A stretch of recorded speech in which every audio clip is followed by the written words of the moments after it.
हमारे देश के वित्त मंत्री श्रीमान अरुण जेटली जी को उत्तम बजट देने के लिए बहुत बहुत बधाई देता हूं।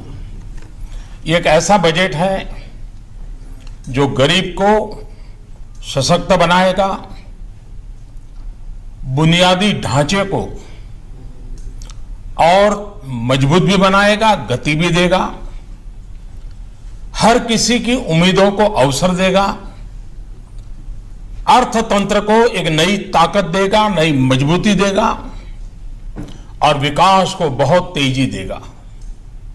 इस बजट में हाईवे भी बने, हाईवे भी बढ़े, दाल के दाम से लेकर डेटा की स्पीड तक, रेलवे के मॉडर्नाइजेशन से लेकर के सरल इकोनॉमिक निर्माण करने की दिशा में, शिक्षा से लेकर के स्वास्थ्य तक, उद्यमी से लेकर के उद्योग तक, टेक्सटाइल मैन्युफैक्चरिंग से लेकर के टैक्स रिडक्शन तक, हर किसी के सपने को साकार करने का ठोस कदम इस बजट में साफ साफ नजर आता है।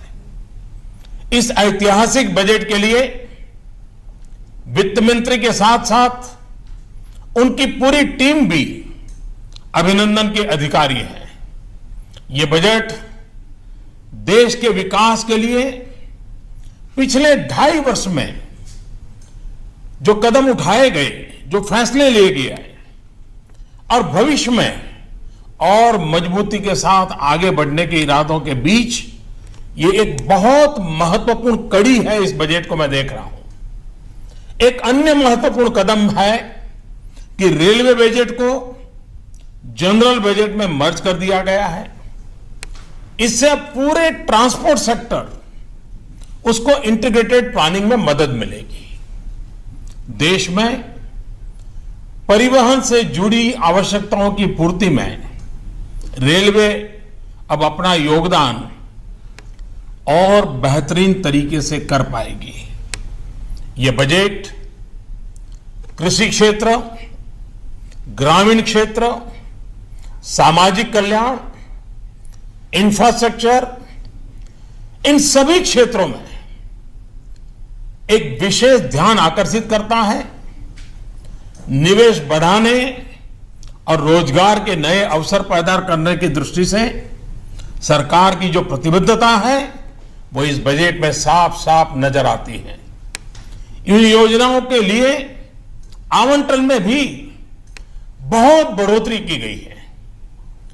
सरकारी निवेश को मजबूती देने के लिए रोड और रेल सेक्टर के लिए भी आवंटन में काफी वृद्धि की गई है। सरकार का लक्ष्य 2022 तक हमारे देश के किसानों की आय डबल करने का इरादा है, 2 गुना करना है। नीतियां एवं योजनाएं उसी प्रकार से तय की गई हैं। बजट में सबसे ज्यादा जोर इस बार भी किसान, गांव, गरीब, दलित, पीड़ित, शोषित, उन पर केंद्रित किया है। Agriculture, animal husbandry, dairy, fisheries, watershed development, स्वच्छ भारत मिशन, ये सारे क्षेत्र ऐसे हैं जो गांव की आर्थिक स्थिति में बहुत बड़ा बदलाव भी लाएंगे और ग्रामीण जीवन जीने वाले लोगों के क्वालिटी ऑफ लाइफ में भी बहुत बड़ा बदलाव लाएंगे। बजट में रोजगार बढ़ाने पर भी भरपूर जोश दिया गया है। नौकरी के लिए नए अवसर पैदा करने वाले सेक्टर, इलेक्ट्रॉनिक्स मैन्युफैक्चरिंग, टेक्सटाइल, उसको विशेष राशि दी गई है। असंगठित क्षेत्र में काम करने वाले लोगों को संगठित क्षेत्र में लाने के लिए भी व्यापक प्रावधान किए गए हैं। स्किल डेवलपमेंट बजट में काफी बढ़ोतरी की गई है। ये हमारे देश के युवाओं को ध्यान में रख करके और जो डेमोग्राफिक डिविडेंड है इसका भरपूर फायदा भारत को मिले उस पर ध्यान केंद्रित किया है। Mahatma Gandhi national rural employment guarantee scheme, उसके लिए भी अब तक जितना हुआ है किसी भी वर्ष में न हुआ हो इतना रिकॉर्ड आवंटन किया गया है। बजट में महिला कल्याण पर भी विशेष ध्यान दिया गया है।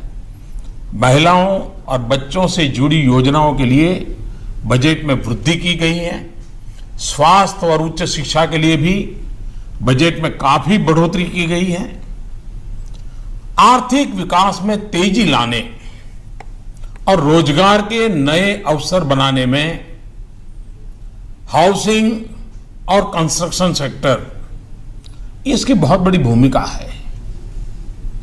यह बजट ग्रामीण के साथ साथ शहरी इलाकों में भी हाउसिंग सेक्टर को मजबूती प्रदान करने वाला है। रेलवे के बजट में एक बात पर विशेष बल दिया है और वो है रेलवे सेफ्टी फंड। इस फंड की मदद से रेलवे सुरक्षा पर पर्याप्त धनराशि खर्च करने में मदद मिलेगी। बजट में रेलवे और रोड इंफ्रास्ट्रक्चर के कैपिटल एक्सपेंडिचर में काफी बढ़ोतरी कर दी गई है। डिजिटल इकोनॉमी के लिए जो कॉम्प्रिहेंसिव पैकेज दिया गया है उससे टैक्स चोरी की संभावनाएं कम होगी और अर्थव्यवस्था में काले धन के प्रवाह पर नियंत्रण संभव होगा। डिजिटल इकोनॉमी को एक मिशन के तौर पर शुरू किए जाने से आने वाले वर्ष में 2017-18 में 2500 करोड़ डिजिटल ट्रांजैक्शन के बड़े लक्ष्य को प्राप्त करने में बहुत बड़ी मदद मिलेगी। हमारे वित्त मंत्री जी ने कर प्रणाली में जो सुधार और संशोधन किए हैं उससे मध्यम वर्ग को राहत मिलेगी, उद्योगों की स्थापना होगी, रोजगार के अवसर मिलेंगे, भेदभाव के अवसर खत्म होंगे और सबसे महत्वपूर्ण पहलू है कि निजी निवेश को प्रोत्साहन मिलेगा। बजट में व्यक्तिगत इनकम टैक्स कम करने की घोषणा देश के मध्यम वर्ग को ज्यादा स्पर्श करती है, बड़ी महत्वपूर्ण है। 10% से एकदम 5% कर देना बड़ा साहसपूर्ण निर्णय है। करीब करीब हिंदुस्तान के अधिकतम करदाताओं को इससे बहुत बड़ा लाभ होने वाला है। आपने देखा होगा बजट में काले धन और भ्रष्टाचार के खिलाफ मेरी लड़ाई निरंतर चल रही है। पॉलिटिकल फंडिंग की चर्चा हमारे देश में बहुत होती रही है। राजनीतिक दल हमेशा चर्चा के घेरे में रहे हैं। चुनाव के अंदर डोनेशन एकत्र करने की नई योजना भी वित्त मंत्री जी ने देश की आशा आकांक्षा और काले धन के खिलाफ की लड़ाई के अनुरूप आज प्रस्तुत की है। देश के छोटे और मध्यम उद्योग नौकरी के नए अवसर पैदा करने के सबसे बड़े स्रोत हैं। इन उद्योगों की पुरानी मांग रही है कि ग्लोबल कंपटीशन में वैश्विक स्तर पर मुकाबला करने में उनको कठिनाइयां आ रही है। अगर इसके लिए टैक्स कम किया जाए तो हमारे लघु उद्योग, जो कि करीब करीब 90% से ज्यादा है देश में, और इसलिए सरकार ने छोटे छोटे उद्योगों को और उसमें परिभाषा में बदलाव करके उनके दायरे को भी बढ़ाया है और टैक्स को भी 30% से घटा करके 25% कर दिया है। यानी देश के उद्योग जगत के 90% से ज्यादा लोग इसका लाभ ले पाएंगे। ये फैसला मुझे विश्वास है कि देश के छोटे उद्योगों को ग्लोबली कॉम्पिटिटिव बनने में बहुत बड़ी मदद करेगा। ये बजट देश के विकास के लिए एक मजबूत कदम है। इस बजट से रोजगार के नए अवसर पैदा होंगे, संपूर्ण आर्थिक विकास में मदद मिलेगी, किसानों की आमदनी बढ़ाने में ये पूरक होगा, नागरिकों को उनकी क्वालिटी ऑफ लाइफ को ध्यान में रखते हुए शिक्षा, स्वास्थ्य, आवास, ये सारी चीजों में अधिक अच्छी सुविधाएं की संभावना बढ़ेगी और बिना वित्तीय घाटा बढ़ाए देश के मध्यम वर्ग के पास उसकी खरीद शक्ति बढ़े, उसके जेब में ज्यादा पैसे आए, उस दिशा में प्रयास है। एक प्रकार से ये बजट हमारा देश जो बदल रहा है उसको और अधिक तेजी से बदलने का प्रयास, एक प्रकार से हमारे सपनों से जुड़ा हुआ, हमारे संकल्पों से जुड़ा हुआ ये बजट एक प्रकार से हमारा फ्यूचर है, हमारी नई पीढ़ी का फ्यूचर है, हमारे किसान का फ्यूचर है। और जब मैं फ्यूचर कहता हूं तब उसका मेरा मन में एक मीनिंग है।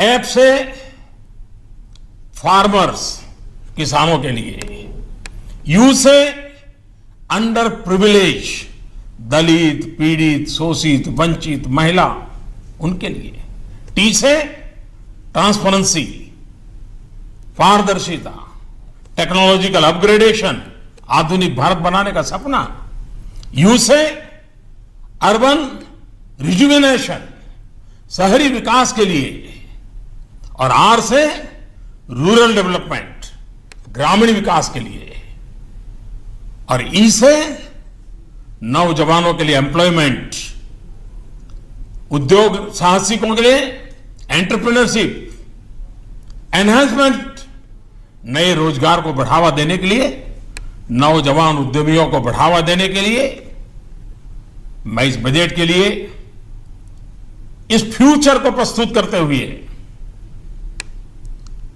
वित्त मंत्री जी को फिर से एक बार बधाई देता हूं और देशवासियों को उनके सपने साकार करने की दिशा में यह बजट एक बहुत बड़ी सहाय व्यवस्था है जो देश को आगे भी बढ़ाएगा, विकास की नई ऊंचाइयों को पार करेगा और देश में एक नया विश्वास का माहौल बनाने में यह बजट बहुत ही उपकारक होगा, ऐसा मेरा पूरा विश्वास है। फिर एक बार वित्त मंत्री को, वित्त मंत्रालय को, उनकी पूरी टीम को हृदय से बहुत बहुत बधाई।